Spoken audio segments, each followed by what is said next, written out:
గౌరవంగాను వాటిగాను ఉండేది. ఇవాళ ఈ డొనేషన్స్ అవన్నీ కట్టి విపరీతమైన చదువుకి విపరీతమైన అమౌంట్స్ ఖర్చు పెట్టి వాళ్ళు డాక్టర్ వృత్తి అనేది మొత్తాన్ని దీనికి ఇది డబ్బు దానికి సంబంధించిన ధనస్వామ్యంలోకి తీసుకొచ్చేప్పటికీ ఒక విధమైన డీమోరలైజేషన్ అనేది జరుగుతుంది.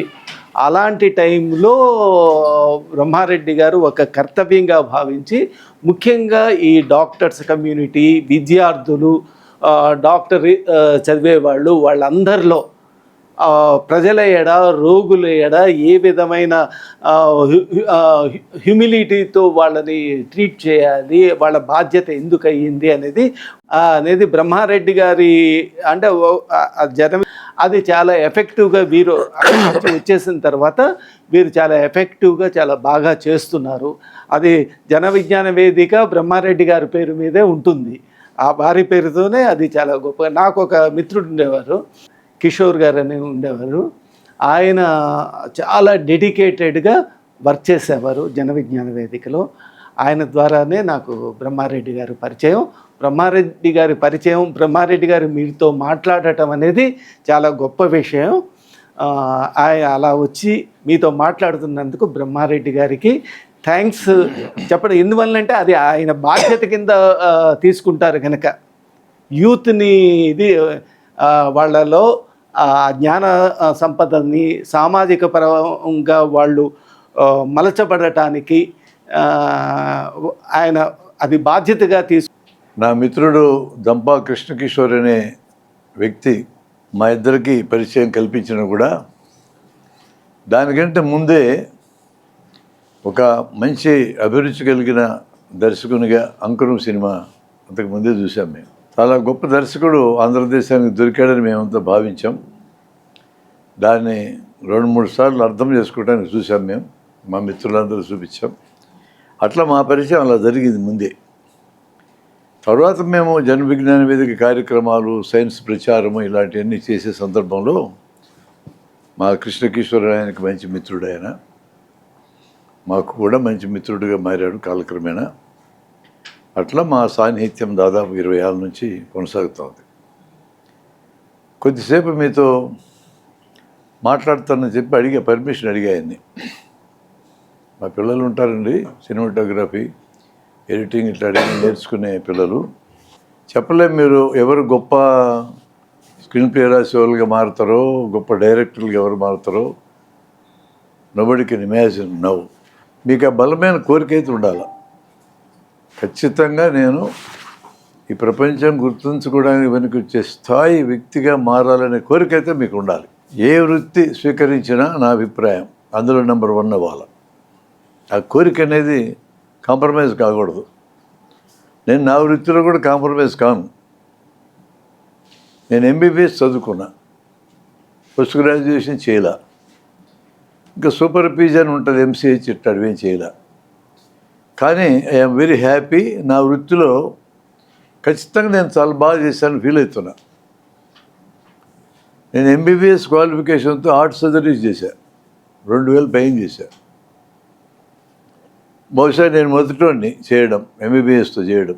బహుశా నేను చివరిని కూడా. ఎవరు చేయరు, ఇక చేయలేరు. నాకున్న కన్సెప్ట్ ఏమంటే, if somebody can do a surgery we can't I. మీకు అదే కోరుకుంటారు. చాలామంది గొప్ప దర్శకులు ఈ భూమి మీద ఉన్నారు. వాళ్ళంత గొప్ప దర్శకులుగా మారినప్పుడు నేనెందుకు మారకూడదు? It is never impossible. అది ఉంటేనే మీరు సాధించగలరు, లేదా సాధించలేరు.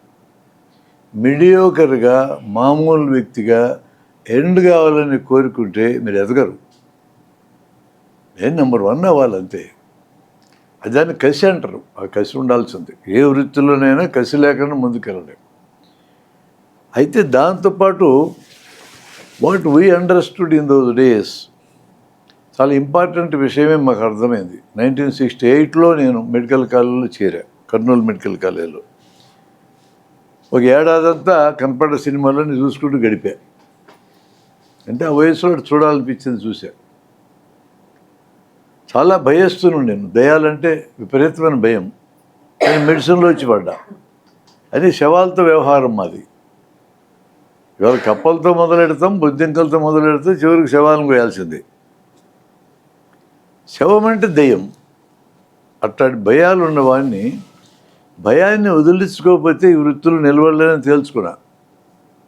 తీవ్రంగా ప్రయత్నం చేసి వదిలించుకున్న భయాన్ని. ఎప్పుడైనా ఛాలెంజ్ ఎదురైతే, అమ్మో ఈ ఛాలెంజ్ వస్తే ఏమవుతానో అనే భయం కంటే దాన్ని ఎదుర్కోవడం ఉత్తమమైన మార్గం. నాకు అర్థమైంది అది. మీకు రేపు పొద్దున మీ వృత్తిలో ఛాలెంజెస్ ఎదురైతే, నేను ఇది చెయ్యలేను అనే దగ్గరికి వెళ్ళనివద్దు. చేయగలం, దానికి అవసరమైన మెథడాలజీ వాడుకోవాలి. నాకు అంతకంటే మించి ఉపయోగపడ్డది ఏమంటే, ఎవడైనా ఒక సర్జరీ చేయగలిగితే నేను చేయగలను అనేది ఒక కన్సెప్ట్. ఆ సర్జరీ మొట్టమొదటి ఎవడెవడు చేస్తుంటాడు కదా, నేను మొట్టమొదటి ఎందుకు చేయకూడదు, వాళ్ళు ఎవరో చేస్తే?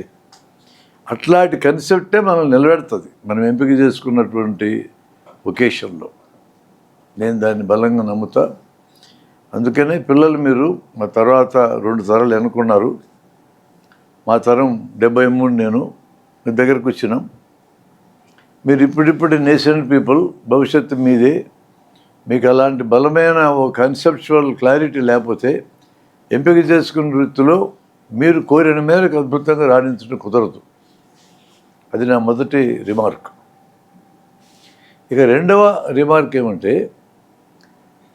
మనం ఏం చేయాలో ఎలా చేయాలనే దానికి చాలా పద్ధతులు ఉంటాయి, నేను కాదన్ను. The most influential single entity in human life ఈ సినిమా. మనుషుల్ని గొప్పగా ఇన్ఫ్లుయెన్స్ చేయాలన్నది, కంప్లీట్గా దారి తెప్పించి అడ్డగోలుగా మనుషులను మార్చాలన్నది. ఇందులో అనేక ఇన్వాల్వ్ అయి ఉన్నాయి. గతంలో మానవులకు ఉపయోగపడ్డ అనేక రకాల రిక్రియేషన్ మోడ్స్ కంటే ఇది చాలా అద్భుతమైన మోడ్. దీన్ని గుర్తించినటువంటి వాళ్ళు ఉన్నారు, గతంలో ఉన్నారు. ఇప్పుడు ఈరోజు కేంద్ర ప్రభుత్వాన్ని పాలిస్తున్నటువంటి వాళ్ళు చాలా బాగా గుర్తించారు దీన్ని. ఈ 10 ఏళ్లలో మీరు గమనించండి, పొలిటికల్లీ మోటివేటెడ్ సినిమాలు బోల్డ్ వచ్చినాయి. కొన్ని బాగాన్ని, కొన్ని ఆడలేదు. దేశభక్తి అనే పేరుతో దాన్ని కంటెంట్గా తీసుకొని వచ్చినవి ఉన్నాయి. మీరు వేసుకోవాల్సిన క్వశ్చన్, నా అభిప్రాయం ఏంటంటే, ఏ అంశం ఎవరు ప్రమోటర్న చేయని, what is the scientificity in that? అందులో సైంటిఫిసిటీ ఏం చూడాలి. ఇప్పుడు నేను దేశభక్తినే నేను ఎట్లా చూస్తానంటే, పాకిస్తాన్ ఇండియా బార్డర్కి అవతల సైనికులు ఉంటారు, యువతల సైనికులు ఉంటారు. రోజు మాట్లాడుకుంటూ ఉంటారు, కలిసి టీ తాగుతూ ఉంటారు ఆ వాగా బార్డర్ దగ్గర. వాళ్ళు అక్కడే వీళ్ళు ఇక్కడే ఉంటారు. యుద్ధమని అక్కడ పరిపాలించేటోళ్ళు, ఇక్కడ పరిపాలించేటోళ్ళు అనౌన్స్ చేయగానే తుపాకులు బారుపట్టుకొని కాల్చుకుంటారు. వీళ్ళకి శత్రుత్వం ఎక్కడుంది? వీళ్ళు కామన్ మ్యాన్ పిల్లలు, వీళ్ళు కామన్ మ్యాన్ పిల్లలు. అటు ఇటు బంధుత్వాలు ఉన్నాయి వాళ్ళకి. బార్డర్కి అవతల యువతల బంధువులు ఉన్నారు. ఎవరి కోసం చచ్చిపోతున్నారు వీళ్ళు? శత్రుత్వం లేని వాళ్ళు తుపాకులు బారు పట్టుకొని కాల్చుకోవడం ఎందుకు జరగాల్సి వచ్చింది? మొదటి ప్రపంచ యుద్ధం, రెండో ప్రపంచ యుద్ధం, 2 ప్రపంచ యుద్ధాలు చూసినాం. మూడోది వస్తుందా లేదా అనుమానపడుతున్నారు. నా లెక్కలో రాదు. అది రాకపోవడానికి బలమైన కారణం నా మనసులో ఉండేది ఏమంటే, ఈ రోజున కనీసం 12,000 అణు వార్ హెడ్స్ ఉన్నాయి అమెరికా, రష్యా, ఇతర దేశాల దగ్గర. ఒక 10 వాడితే భూమి అయిపోద్ది. మిగతా ఆయన వాడేదేవుడిగా వాడడానికి మనుషులు లేరు. ఈరోజు ప్రపంచంలో అతిపెద్ద పరిశ్రమ ఆయుధ పరిశ్రమ. మానవాళి తాము బతకడానికి ఉత్పత్తులు చేసి తాము బతకగా మిగిలిన దాన్ని మనం సంపద అంటాం. అటువంటి మానవ సంపదలో 40% ఆయుధాల కింద మేట పెట్టినారు. It is inhuman affair, history of mankind. ఈ సంపదని ఆకలికో, వైద్యానికో, విద్యకో, హౌసింగ్కో వాడుంటే ఈ ప్రపంచంలో ఇవి లేని వాళ్ళు ఉండరు ఇప్పటి వరకు. అలా వాడకుండా ఆయుధాల పేరుతో మేట పెట్టడం ఇటువంటి దుర్మార్గమైన యాటిట్యూడ్, అది పరిశ్రమ. ఇప్పుడు తిండి దాచుకుంటాం ఎప్పుడొకసారి వాడుకోవడానికేగా. 4 జతలు బట్టలు దాచుకుంటారు ఎప్పుడొకసారి వాడుతామనేగా. ఆయుధాలు దేనికి వాడతాం? చంపుకోవడానికి తప్ప దేనికి పనికి వస్తాయి? ఇంకా పర్పస్ లేదు దానికి. మనుషులన్నా చంపుకోవాలి, అడవులకి వెళ్ళి జంతువులను చంపాలి. జంతువులను చంపితే పర్యావరణాన్ని నాశనం చేస్తారు. ఇప్పటికి చేసిన నాశనం చాలు, మనం చచ్చిపోవడానికి సరిపోద్ది. భూమిని కాజేశారు, నీళ్ళని కాజేశారు, నదులు పోయినాయి, సముద్రాలు పోయినాయి, ఆకాశం పోయింది, అడవులు పోయినాయి. నువ్వు ఒక జంతువుగా భూమి మీదకి వచ్చి జంతువులు ఏవీ చేయనటువంటి నాశనాన్ని ఈ ప్రకృతిని చేసి హక్కు ఎవడిచ్చాడు మనిషికి? అట్లాంటి నాశనం చేసే ఒక యాక్టివిటీలో అతి దుర్మార్గమైన యాక్టివిటీ యుద్ధం. ఆత్మరక్షణకు యుద్ధం చేయటం వేరు, దురాక్రమణకు యుద్ధం చేయటం వేరు. ఎక్కడ బ్రిటిష్ వాళ్ళు పారిపోయి అమెరికాకి వెళ్ళి నేటివ్ అమెరికన్స్ మొత్తాన్ని చంపేసి 2 లక్షల మందిని మిగిల్చినారు. Who are these people to do this? ఆస్ట్రేలియాను ఆక్రమించిన బ్రిటిష్ వాళ్ళు దాని కింద ఉండే టాస్మానియా దీవిలో ఉండి ఒక అబారిజిన్ను కూడా బతకనీయకుండా చంపేశారు. ఒక్కడు కూడా లేడు. మన దేశం 200 ఏళ్ళు పరిపాలించడానికి వచ్చిన వాళ్ళు ఎంతమందిని చంపినారో లెక్కే లేదు. పగ సాధించడం సాధ్యం కాదు. ఇప్పుడు నేను బ్రిటిష్ వాళ్ళ మీద పగ సాధించాలంటే కుదరదు. ఈ తప్పుడు పనులన్నీ పెర్పెట్రేట్ చేసిన వాళ్ళందరూ చచ్చిపోయారు. ఇప్పుడు బతికున్న వాళ్ళు ఏం చేయాల? నేను ఎట్లా పగ తీర్చుకోగలను? పగ అనే మాటకు అర్థం లేదు. కానీ తోటి మనిషికి మనిషే శత్రువుగా మారడం ఎంత దుర్మార్గమైన విషయం. ఇవన్నీ మిమ్మల్ని కదిలించకపోతే మీరు ఎవరికో సినిమాలు తీస్తారు. ఏం ప్రయోజనం? మీరు తీసి ఆలోచింపజేయాలి. అట్లాంటివి నా వైద్యంలో మీరు ఆలోచింపజేయగలిగే ఎన్నో ఉన్నాయి, నేను చూపిస్తాను. మేము సినిమాలు తీయలేము, చూస్తాం, ఆదరిస్తాం, మెచ్చుకుంటాం, 10 మందికి రికమెండ్ చేస్తాం మంచి సినిమాలను. పనికిమాలిన సినిమాలు అయితే చూడొద్దని కూడా చెప్తాం. పనికిమాలిన సినిమాల సంఖ్య పెరిగింది ఇప్పుడు.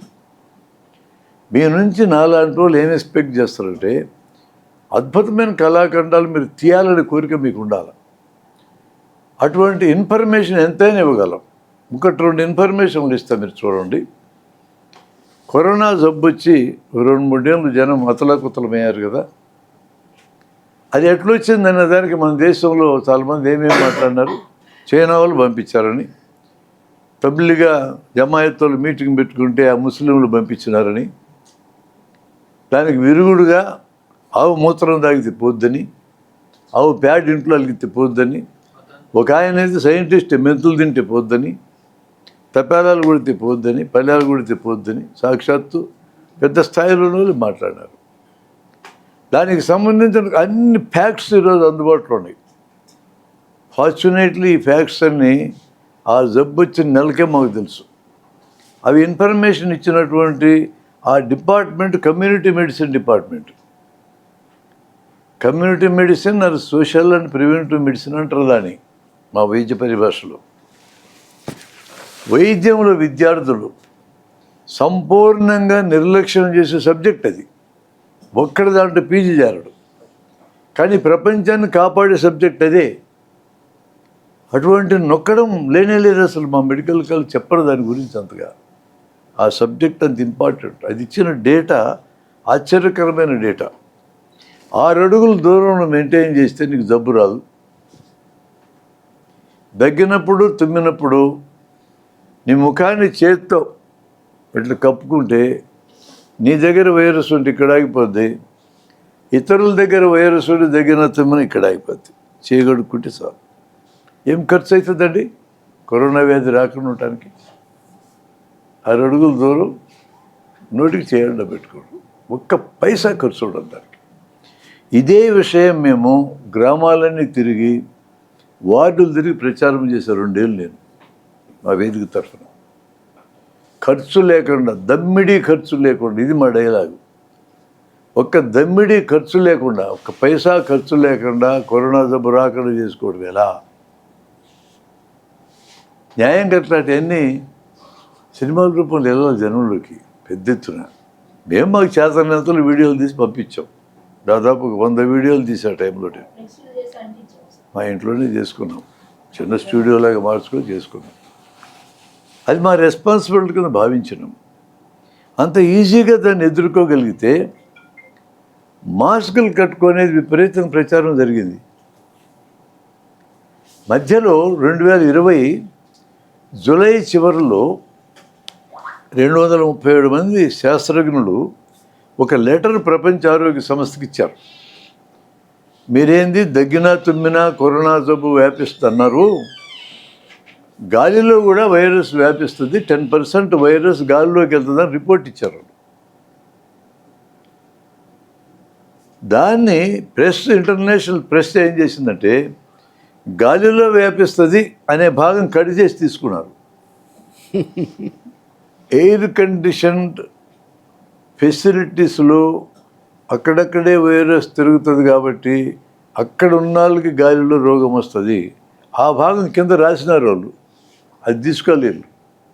మన కురుక్షేత్ర యుద్ధంలో అశ్వత్థామ హతహత పక్కన కుంజర, హతహత అనేది ద్రోణుడికి కనపడాల. ఎందుకని? దుర్యోధనుడి తరఫున 11 అక్షోహిణులు జనం ఉన్నారు, పాండవుల తరఫున 7 ఉన్నాయి, సంఖ్యాపరంగా తక్కువ ఉన్నారు. ఆ భీష్ముడు ముసలుడు సర్వసైన్యాధ్యక్షుడిగా దుర్యోధనుడి వైపు నుండి 13 రోజులు సావాల. ఎట్లా ఆయన గాజేసినారు అందరు కలిసి కృష్ణుడి యొక్క సలహాతో. నెక్స్ట్ వచ్చినోడు ద్రోణుడు, ఇతను సావడంలా.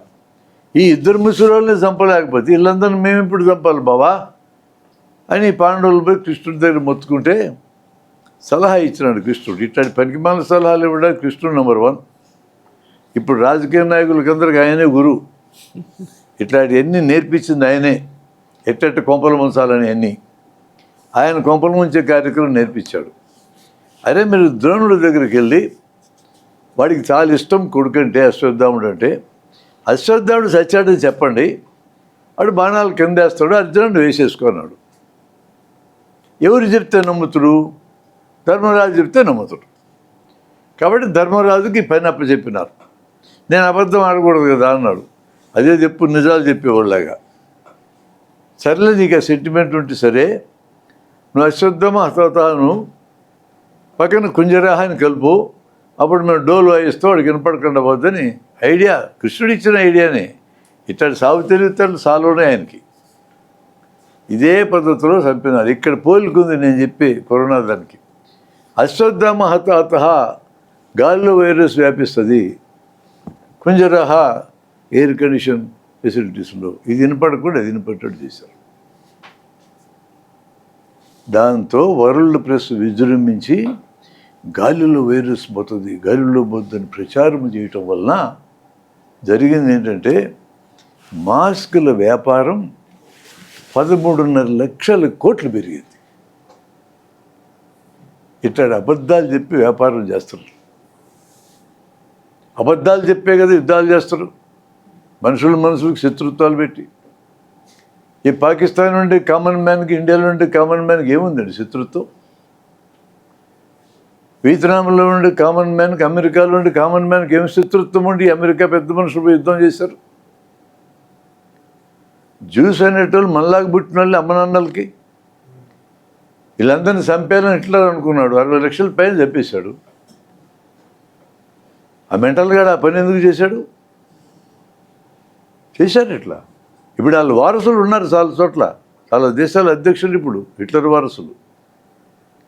ఈ రకమైన సోషల్ అండర్స్టాండింగ్ లేకుండా మీరు కేవలం మీ సృజనాత్మకతని ప్రదర్శించుకుంటామనే పేరుతో మీరు సినిమాలు తీస్తే ఏం కొన్ని ఫిలిం ఫెస్టివల్స్లో భలే ఉందని సపోర్ట్లు కొడతారేమో కానీ మాలాంటి జనానికి ఉపయోగపడవు. అందుకనే సోషల్ కాన్షియస్నెస్ లేకుండాను మీరు తీయబోయే సినిమాల్లో సైంటిఫిసిటీ, శాస్త్రజ్ఞత లేకుండాను మీరు తీయటం మీకు ఆనందం ఇస్తుందేమో, ప్రపంచానికి ఆనందం ఇయ్యదు. నేను అది కమిట్ కావడానికి చెప్పడానికి నేను వచ్చాను దగ్గరికి. చాలా ఇంపార్టెంట్ సబ్జెక్ట్ అది, సైంటిఫిక్ థింకింగ్ అనేది. మేము ఎక్కువ ప్రచారం చేస్తాం మేము జనంలో దాన్ని. ఎవరికి చెప్తే వింటారు అనేది కూడా మేము గమనించినాం. పెద్దలందరికీ మేము చెప్పం. అత్యంత కింద ఉన్న తరం పిల్లలు వాళ్ళకి అర్థమైతే చెప్తే నిమిషాల మీద మార్చగలం పిల్లల్ని. అట్లా పిల్లల్ని నిమిషాల మీద మార్చగలిగే సబ్జెక్టులు మీకు అందుతాయి. వాటి మీద మీరు తీయండి మంచి సినిమాలు.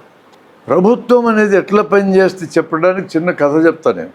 రాజ్యం అనేది ఏ దేశంలోనైనా ఆ దేశంలో డబ్బున్న ఉన్నోళ్ళ కోసమన్నా పనిచేయాలి, డబ్బు లేని వాళ్ళ కోసమన్నా పనిచేయాలి. ధనికుల కన్నా పనిచేయాలి, పేదల కన్నా పనిచేయాలి. ఏకకాలంలో ఇద్దరికీ పనిచేయదు. ఫండమెంటల్ ఇది. పాము వచ్చి కప్పని తింటుంటే నువ్వు పాము వైపున పని చేయదలుచుకుంటే కప్పని తినమని చెప్పాలా? కప్ప వైపు పని చేయదలుచుకుంటే పాముని కొట్టాలా? నేను న్యూట్రల్, ఎవరి పక్కన లేదని వాళ్ళందరూ పాము వైపు వెళ్ళే. There is nothing like neutrality in this world. Corona, the height of corona ఉన్నప్పుడు 68,000 కోట్ల రూపాయలు బ్యాంకు బకాయిల్ని ప్రభుత్వం రద్దు చేసింది. ఎవరి పక్క ఉన్నట్టు ఆ ప్రభుత్వం చర్యలు మాట్లాడుతున్నా. ఇప్పటికీ ఈ 10 ఏళ్ళు కాంగ్రెస్ వాళ్ళు ఉన్న 10 ఏళ్ళు 20 ఏళ్ళకి కలిపితే 25 లక్షల కోట్ల రూపాయలు నువ్వు నేను బ్యాంకుల్లో దాచుకున్న డబ్బులు మన ఎవరికి చెప్పకుండా వీళ్ళకి అప్పులు ఇచ్చారు. మనం సంపాదించిన సంపదని కొద్దిమంది కార్పొరేట్ దొంగలకు అప్పియడం అని అంటే ఎగ్గొట్టినారు వాళ్ళు. రద్దు చేయలేదు, మేము లెక్కల్లోంచి తీసేసామన్నది నిర్మలా సీతారామన్ గారు. ఎందుకు తీసేశారమ్మా అని అడిగాం. అవి ఎప్పుడూ బ్యాంకుల రికార్డుల్లో కనపడతా ఉంటే బ్యాంకులు దివాలా తీసినని జనం అనుకుంటారు. అలా అనుకుంటే బ్యాంకుల్లో జనం డబ్బు దాచుకోరు. వాళ్ళు దాచుకుంటేనే కదా ఈ దొంగలకి మేము ఇవ్వగలమన్నారు. అట్లా చెప్పలే, నా ఇన్ఫరెన్స్ అది. ఎందుకంటే చెప్పినట్టు మనకి అంటే వసూలు చేస్తానన్నది ఆమె. చాలా మంచి మాట చెప్పింది ఆమె. ఎంత వసూలు అయిందమ్మా అని అడిగినాం. 10% వసూలు. మిగతా 19 ఏమంటారట? ఎగ్గొట్టడమే. ఈ ఎగ్గొట్టిన వాళ్ళని దగ్గర విమానాలు ఎక్కించి పంపిస్తారు బయటికి. మన సార్ ఒక ఇల్లు కట్టుకున్నాడు అనుకోండి, అప్పు తెచ్చుకొని నెల నెల ఈఎంఐలు కట్టాలి. ఒక 2 ఈఎంఐలు కట్టకపోతే నోటీసులు వస్తాయి. 10 ఈఎంఐలు కట్టకపోతే ఇల్లు జప్తు చేస్తారు.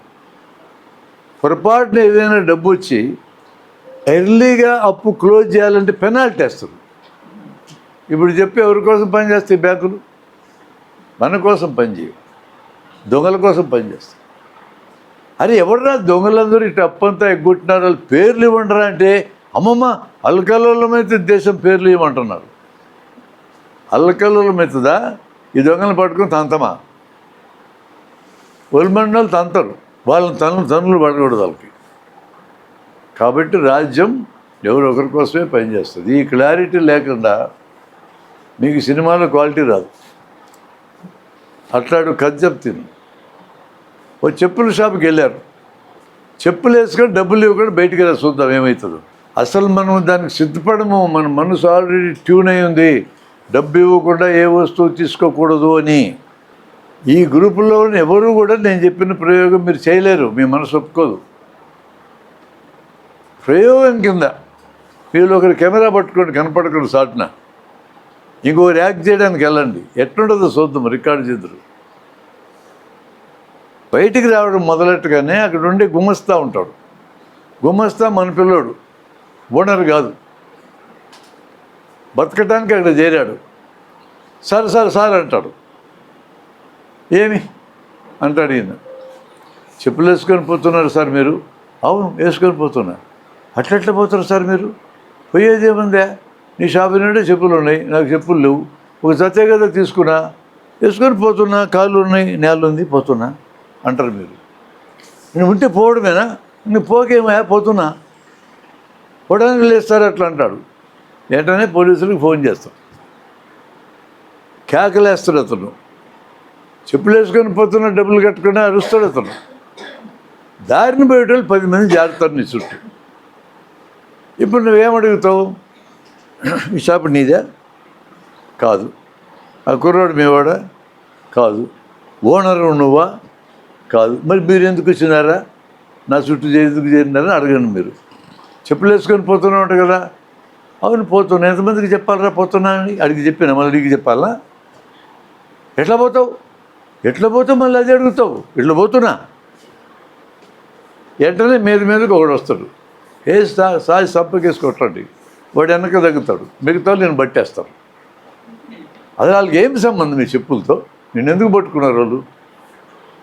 వాడి దగ్గర మస్తు చెప్పులు ఉన్నాయి, నీ కాళ్ళకి లేవు, జత వేసుకొని పోతే ఏమి తగ్గుతాయి ఆడికి? వాడికి తగ్గితే లెక్క చెప్పాలి ఓనర్కి, లేకపోతే జీతం కోత. అంత పకడ్బందీ విధానం ఉంది అక్కడ. ఒక్క జత తేడా వచ్చినా చిక్కిపోతావు. అది వ్యవస్థ నడిచే తీరు. ఈ లోపల పోలీసు ఆయన వచ్చినాడు. ఆడెవడు పోలీసు ఆయన? మన పిల్లోడే బతకడానికి పోయినాడు పోలీసుగా చేరి. వాడు టోపీ మనమే కొనిచ్చినాం, లాఠీ మనమే కొనిచ్చినాం, బెల్ట్ మనమే కొనిచ్చినాం, బూట్లు మనమే కొనిచ్చినాం. రాగానే ఎవరి దగ్గర చెప్పులు వేసుకొని పోతున్నాడు రా, అవి నేనే అంటావు నువ్వు. నేనంటే సరిపోయినా, నువ్వు వేసుకొని పోతున్నావు, నేనైనా ఏమనాలా? హార్ట్ను లాఠీతో కొడతాను నేను. ఇప్పుడు చెప్పు, రాజ్యం ఎట్ట పని చేస్తావు? నీ కళ్ళెదురుగానే రాజ్యం పనిచేస్తూ ఉంటుంది. నీ అవసరాలకు వ్యతిరేకంగా డబ్బులున్న అవసరాలు నెరవేర్చడానికి. ఏమి లక్షల కోట్లు ఎగ్గొట్లు ఏమన్నా వసూలు చేస్తున్నారా? నువ్వు ఒప్పుబడితే నీ దగ్గరికి వసూలు చేయడానికి రారా? ఏమైనా రైతులు 4 లక్షల మంది మరణించినారు ఈ దేశంలో గిట్టుబాటు ధరలు లేక. ఏమైనా అప్పులు రద్దు చేయొచ్చు కదా? వీళ్ళ అప్పులు రద్దు చేసే కంటే నీకు నాకు అందరికి అన్నం పెట్టేవాళ్ళు కదా వాళ్ళు. ఎందుకు రద్దు చేయరు వాళ్ళకి? వీళ్ళు ఎందుకు రద్దు చేస్తారు దొంగలవి?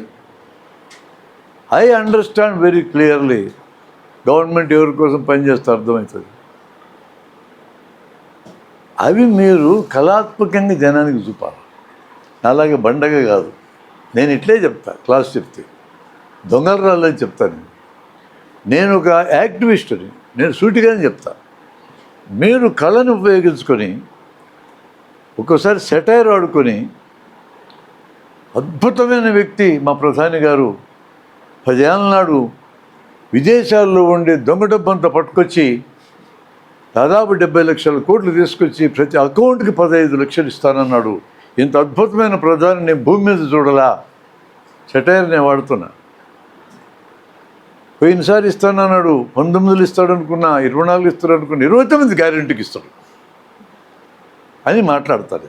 ఇది సెటైర్. ఇది నేను మోడీ గారిని ఏమనలే, ఆయనే తిట్టలా. నేను ఆయన చాలా మంచివాడని చెప్తున్నా, తెచ్చిస్తాడు మాకు డబ్బులు అంటున్నా. కానీ కనపడకుండా నేను పెట్టాల్సింది పెట్టిన వాత. ఇట్లా కూడా మాట్లాడే హక్కు లేకపోతే ఈ దేశంలో ఏంది ప్రజాస్వామ్యం అంటే అర్థం?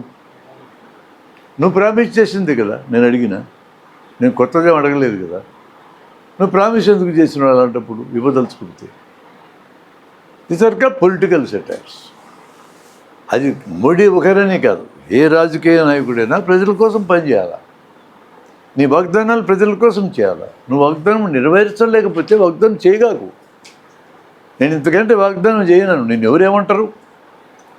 కొత్త అబద్ధాలు ఎవరు చెప్పన్నారు మిమ్మల్ని? మేము ఎన్నుకున్నది ప్రాతినిధ్య ప్రజాస్వామ్యంలో భాగం కింద. మేము నేరుగా ప్రజాస్వామ్యాన్ని అమలు చేయలేకపోతున్నాం కాబట్టి మిమ్మల్ని పంపిస్తే అక్కడికి మీరు మా చెవుల్లో పూలు పెడితే ఎట్లా? ఈ క్వశ్చన్ జనం తలకాల్లోకి వెళ్ళేటట్టు చేయాలి, సైంటిఫిక్గా పంపాలి. సైంటిఫిక్ అంటే ఏదో కాదండి, పెద్ద విషయం కాదు అది. ఏ విషయమైనా ప్రయోగానికి నిలబడితే సైంటిఫిక్, అంతే. మా ఊరికి ఒక బాబా వచ్చాడు. నేను ఎండలో ఒక అర్ధగంటగా నిలబడితే నా శరీరంలో కిరణజన్య సంయోగ క్రియ జరిగి ఆహారం తయారవుతుంది, వృక్షాల్లో తయారైనట్టు అని అన్నాడు. ఇక్కడ క్వశ్చన్ ఏంది? 10th క్లాస్ లోపల పిల్లలకు సబ్జెక్ట్ వచ్చింది, దాని పేరు కిరణజన్య సంయోగ క్రియ ఫోటోసింథసిస్. దాని ప్రకారం మీరు ఈక్వేషన్ కూడా చూపచ్చు. 6CO2 + 6H2 = C6H12O6 + 6O2. అది ఈక్వేషన్. ఆ C6H12O6 అంటే గ్లూకోజ్ అని అర్థం. సూర్యరశ్మి సహాయపడుతుంది, అది శక్తిగా మారుతుంది. పత్రహరితం ఉండాలా, లేకపోతే తయారు కాదు. అది మనం చదువుకున్న సూత్రం. ఈరోజు వృక్షాలన్నీ ఈ సూత్రం ప్రకారం ఆహారం తయారు చేసుకుంటున్నాయి. ఈ ఆహారాన్నే శాకాహారం తీసుకుని అన్ని జంతువులు తీసుకుంటున్నాయి.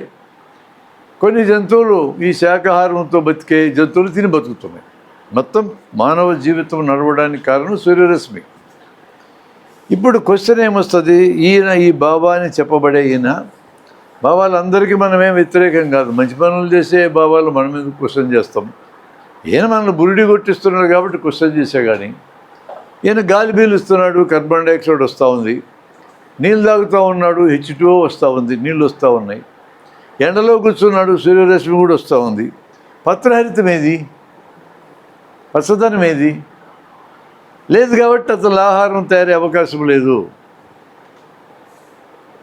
ఇలాంటి అంశాలని చాలా అందంగా ఆలోచింపజేసేటట్టు జనం ముందు పెట్టచ్చు. ఇవి ప్రచారం సబ్జెక్టులు కాదండి, జనానికి అందాల్సిన బేర్ సైంటిఫిక్ ఫ్యాక్ట్స్. అందకపోతే మోసం చేస్తారు జనం. ఈరోజు చదువుకున్న వాళ్ళల్లో ఎంతమంది మూఢనమ్మకాలు ఉన్న వాళ్ళు తయారైనారో లెక్కే లేదు. ఇంతమంది చదువుకున్న వాళ్ళు మూఢనమ్మకాలు ఉండాలన్నా? నా గ్రామాల్లో ఉన్న వాళ్ళకి కొన్ని మూఢనమ్మకాలు ఉన్నాయి, దిష్టి, అంతరము, మంత్రము ఇలాంటివన్నీ ఉన్నాయి. అవి సంఖ్య పెరగల ఈ మధ్యకాలంలో. చదువుకున్న వాళ్ళు మూఢనమ్మకాలు పెరిగినాయి విపరీతంగా. అంటే మన విద్యా విధానం గ్రహించడం, గుర్తుపెట్టుకోవడం, తిరిగి పరీక్షల్లో రాయడం నేర్పిస్తుంది, కానీ సరిగా ఆలోచించడం నేర్పడంలా. దాని ఫలితం ఇది. సరిగా ఊహించడం నేర్పడంలా. ఊహించడం నేర్పకపోతే, క్రియేటివిటీ నేర్పకపోతే, ఇక్కడ ఇంకొక సైంటిస్ట్ కూడా తయారు కాడు. 93 ఏళ్ల క్రితం సివి రామన్ ఎఫెక్ట్ కనుక్కున్నాడు. ఇక్కడ నివసిస్తూ ఉన్నటువంటి సైంటిస్టుల్లో సైన్సెస్లో ఇంకొక్కడికి కూడా నోబెల్ ప్రైజ్ రాలేదు దేశంలో. ప్రపంచంలో ఏ దేశం కంటే కూడా ఎక్కువ మంది విద్యార్థులు ఉన్న దేశం మంది. ఎంత దుర్మార్గమైన విషయం! ఎంత చరిత్ర ఉంది మనకి. సున్నాన్ని కనిపెట్టినాం మనం, ఆల్జీబ్రాని కనిపెట్టినాం, ఖగోళాన్ని కనిపెట్టినాం, వైద్యాన్ని కనిపెట్టినాం. ఇన్ని కనిపెట్టిన 2000 ఏళ్ల క్రితం మీద చరిత్ర కలిగిన మనము ఈరోజు ఎవడెవడో ఏదో కనిపెడితే వాడుకునే దగ్గర ఉన్నాం. మీరు వాడే వాచ్ని మనం కనిపెట్టలా, మీరు వాడే సెల్ ఫోన్ మనం కనిపెట్టలా, ఈ కళ్ళద్దాలు నువ్వు కనిపెట్టలా, మొత్తం వేరేవాడు కనిపెడితే వాడుకుంటున్నాం. What is the original work we have done అనే క్వశ్చన్ మనకు రాదా? నీ ప్రత్యామ్నాయంగా ఫిన్లాండ్ ఎడ్యుకేషన్ చూడు, నార్వే, స్వీడన్, డెన్మార్క్ ఎడ్యుకేషన్ చూడు. ప్రపంచంలో 10 దేశాల్లోనే ఎడ్యుకేషన్లో టాప్లో ఉన్నవి. 10th క్లాస్ అయిన పిల్లలకి ఇంటర్నేషనల్గా పిసా అని ఒక టెస్ట్ పెడితే 10వ తరగతి అయినాక ఈ 4 దేశాలు ఎప్పుడు మొదటి స్థానంలో వస్తాయి. దీంతోపాటు జపాన్ వస్తుంది, చైనా వస్తుంది, సింగపూర్ వస్తుంది, టైవాన్ వస్తుంది. మనము ఎక్కడున్నామని చూస్తే 3 ఏళ్ళ నాడు అడుగు నుంచి 10లో ఉన్నాం 125 దేశాల్లో. చాలా కోపం వచ్చింది మన పరిపాలించేటోళ్ళకి. ఇంత దుర్మార్గమైతే ఎట్లా అని ఈ టెస్టుల్లో మనం పాల్గొనకూడదని తీర్మానించారు. పరిష్కారం అవుతుందా? బహుళత్వం ఉంది అమెరికాలో. ఇప్పుడు ట్రంప్ వచ్చినాడు, దానికి కొంత బొందపడుతుంది. ప్రపంచంలో అందరి మేధావులను ఆకర్షిస్తారు వాళ్ళు. అందరితో పని చేయించుకుంటారు, నెంబర్ 1 కింద మారుతారు. అట్లాంటి బహుళత్వాన్ని మన దేశం చాలా కాలం నాడు సాధించింది. సాధిస్తే ఇప్పుడు మనం కులాల మధ్య కుంపట్లు పెడతాం, మతాల మధ్య కుంపట్లు పెడతాం, భాష పేరుతో పెడతాం, ఉత్తరాది దక్షిణాది అని పెడతాం. ఇక మనం ఎట్లా నెంబర్ 1 అవుతామండి ప్రపంచంలో ఇట్లాంటి పనులు చేసినాక? 3వ ఆర్థిక వ్యవస్థగా మారామంటున్నారు. నాకు సంతోషం మారితే. బ్రిటన్ కంటే దాటిపోయినామంటున్నారు. బ్రిటన్లో సాధారణ మనిషి యొక్క జీవన స్థాయి మన దేశంలో ఉన్న సాధారణ మనిషి యొక్క జీవన స్థాయితో పోలిస్తే 20 వంతులో ఉన్నాం. ఇంకెట్లా నెంబర్ 3 అవుతావు నువ్వు? ఇవన్నీ బయట జనం మాట్లాడుకోలేరు. వీటిని మీరు చాలా అందంగాను, ఆకర్షణీయంగాను, అర్థమయ్యేటట్టుగాను జనంలో పట్టుకెళ్ళాలి. మీ తెలివితేటలు పట్టుకోవాలి.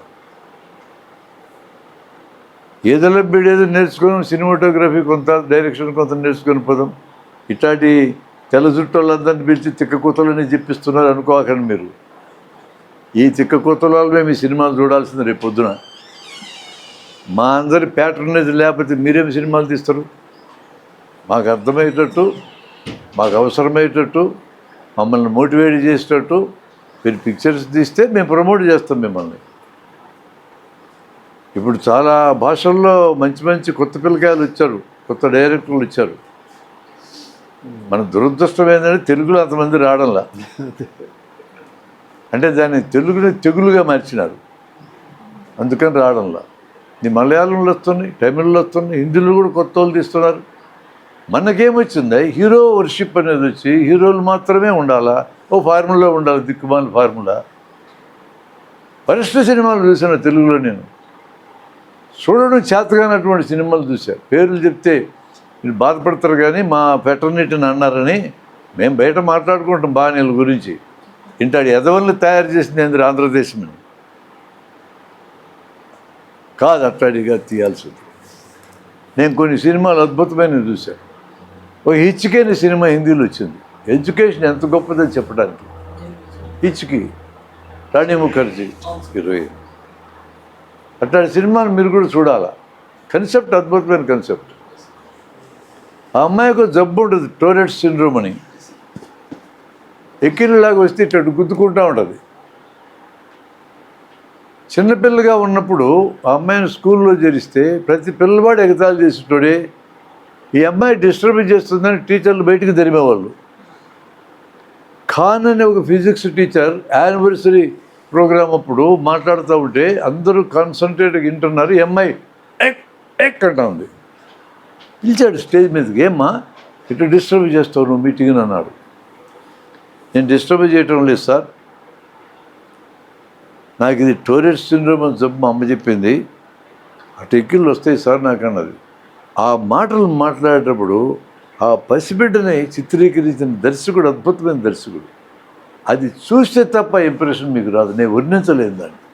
అంత అమాయకంగా అమ్మాయి తనకున్న ప్రాబ్లం ఆ టీచర్కి చెప్తే, ఇప్పుడు నేను డిక్లేర్ చేస్తున్న మీటింగ్లో నిన్ను ఎవ్వరు ఎగతాలు చేయరిక, నువ్వు మా అమ్మాయివి, మా స్కూల్ అమ్మాయివి అని అనౌన్స్ చేస్తారు, అందరికి చెప్పేస్తాం. ఆ క్షణములు ఆ పిల్ల తీసుకున్న నిర్ణయం, నేను ఎప్పటికైనా టీచర్ కావాలా. ఎంత ఇన్ఫ్లుయెన్స్ చేయగలరు టీచరు, ఎంత హృదయంగా దాన్ని ఆ దర్శకుడు చూపించాడు. చదువుతుంది అమ్మాయి, బీఎడ్ ఎంఎడ్ చేస్తుంది, ఇంటర్వ్యూలకు వెళ్తూ ఉంటుంది. ఇంటర్వ్యూలో వెనక్కి తరుముతూ ఉంటారు, ఎక్కిలు రాగానే తరిమేస్తూ ఉంటారు, మళ్ళా అని. మళ్ళా అంటే మీకు తెలుదా భాష, ఇంకంతే. చివరి ఇంటర్వ్యూ మనకు చూపిస్తారు. ఆ ఇంటర్వ్యూలో 3 మేధావులు కూర్చొని ఉంటారు, మాట్లాడుతూ ఉంటే ఈ ఎక్కిళ్ళు వస్తాయి, మంచినీళ్ళు ఇస్తారు వాళ్ళు. ఇది మంచినీళ్ళతో పోయేది కాదు సార్ అంటారు అమ్మాయి. మరి ఏమ్మా అంటే టోరెట్ సిండ్రోమ్ దీని పేరు, ఎక్కిళ్ళలాగా వస్తాయి, ఎక్కువ టెన్షన్ ఆందోళన వస్తే ఎక్కువ బయటపడతాయి సార్, అందుకని ఇటు గుద్దితే ఆగుతూ ఉంటుంది చెప్తుంది అమ్మాయి. వీళ్ళు ఒకరి ముఖాలు ఒకరు చూసుకొని, నువ్వు వెళ్ళేదమ్మా నీకు మళ్ళీ చెప్తామంటారు. అర్థమైందా మీకు దాని అర్థం? నీ ఉద్యోగం రాదు. వితౌట్ ఎనీ ఎమోషన్ ఆ అమ్మాయి వెళ్తుంటుంది. అమ్మ ఒక నిమిషం అంటాడు వాళ్ళకి ఆయన, అట్లా నిలబడి వెనక్కి చెప్పండి సార్ అంటారు. ఒక చిన్న సలహా ఇస్తే వింటావా అంటాడు ఒక ఆయన. పెద్దలు సార్ మీరు సలహా ఇస్తే ఎందుకు విన్ను అని అంటుందా. నువ్వు టీచర్ ఉద్యోగానికి అప్లై చేయొద్దమ్మా అంటాడు. ఎట్లాంటి సలహా అది? ఆమెకున్న బలమైన కోరికను సమాధి చేసే సలహా అది. ఏం టెన్షన్ ఫీల్ కాదు. సార్ మీరు మీ అభిప్రాయం చెప్పారు, నేను ఒక్క మాట చెప్తే తింటరా అంటుంది. 3 చెప్పండి అంటారు. 5 నిమిషాల కంటే ముందు మీకు టోరెట్ సిండ్రోమ్ అంటే తెలుసా అని అడుగుతుంది అమ్మాయి. మాకెక్కడ తెలుసు, నువ్వే కదా మాకు చెప్పినావు అని అంటారు వాళ్ళు. ఇప్పుడు 1000 రూపాయలు విలువైన డైలాగ్ పడుతుంది చూడండి. ఇంత పెద్ద మేధావులకి 5 నిమిషాల్లో సబ్జెక్ట్ చెప్పి అర్థమయ్యేటట్టు చెప్పగలిగి నేను పిల్లలకి ఎందుకు చెప్పలేను సార్ అంటారు. That is the beauty. ఆ సినిమాలో ఉన్న బ్యూటీ ఆ వాక్యం. ఇట్లాంటి ఐడియాలు మీకు రావని కాదు, 100 వస్తాయి ఇట్లాంటి. మీకు ఎప్పుడు ఇట్లాంటి కొత్త ఐడియా వచ్చినా ఒక పాత డైరీ పెట్టుకోండి, ఎప్పుడు ఇచ్చిన ఐడియా అప్పుడు రాసుకోండి. నాకు ఇలాంటి ఐడియాలు ఒక్కోసారి నిద్రపోయే ముందు వస్తాయి. నా బెడ్ పక్కన ఒక నోట్స్ పెన్ ఉంటుంది, అప్పటికప్పుడు రాసుకుంటా, లేకపోతే మర్చిపోతాం. ఈ ఐడియాలన్నీ మీకు రేపు పొద్దున మీరు సొంతంగా చేసినప్పుడు ఉపయోగపడతాయి. ఎవరి దగ్గర కాపీ కొట్టాల్సిన పనే లేదు, మీ దగ్గర గుట్టలు ఉంటాయి. అందుకని record whatever you feel, whatever you experience, whatever you see with your own eyes, అది మిమ్మల్ని నిష్ణాతులు నిలబెట్టడానికి కూడా తోడ్పడుతుందని నా అభిప్రాయం. నాది ఒక యూట్యూబ్ ఛానల్ పెట్టున్నాం ఇట్లాంటి విషయాలు మా జన విజ్ఞాన వేదిక కార్యకర్తలుగా నేర్పించడం కోసం. డాక్టర్ బ్రహ్మారెడ్డి వెన్నపూస నా ఇంటి పేరు, అలా వేస్తే వస్తాయి. అందులో మీకు నచ్చిన కన్సెప్ట్స్ అసలు మాకు చెప్పనక్కర్లేకుండా శుభ్రం కాపీ కొట్టుకోవచ్చు. మేము కాపీ కొట్టుకోవడానికే అవన్నీ చేస్తూ ఉంటాం. మాకు కాపీ రేట్ అక్కర్లేదు ఈ మెటీరియల్ మీద. ఈ మెటీరియల్ మేము కనిపెట్టింది కాదు, మేము ప్రపంచంలోంచి నేర్చుకున్నాం. ప్రపంచానికి మీరు ఇస్తారంటే తీసుకుపోండి. మాకు ఎటువంటి అక్నాలజ్మెంట్ చెప్పకపోయినా మాకు బాధ లేదు, అవి మీరు ఉపయోగించుకోవచ్చు. మీరు ఎవరైనా మాతో కమ్యూనికేట్ చేయాలని లేదా మాతో ఇంటరాక్ట్ కావాలని కోరుకుంటే మీ వాట్సాప్ నెంబర్, మీ పేరు నాకు ఇస్తే నేను ఒక గ్రూప్లో పెట్టుకుంటా.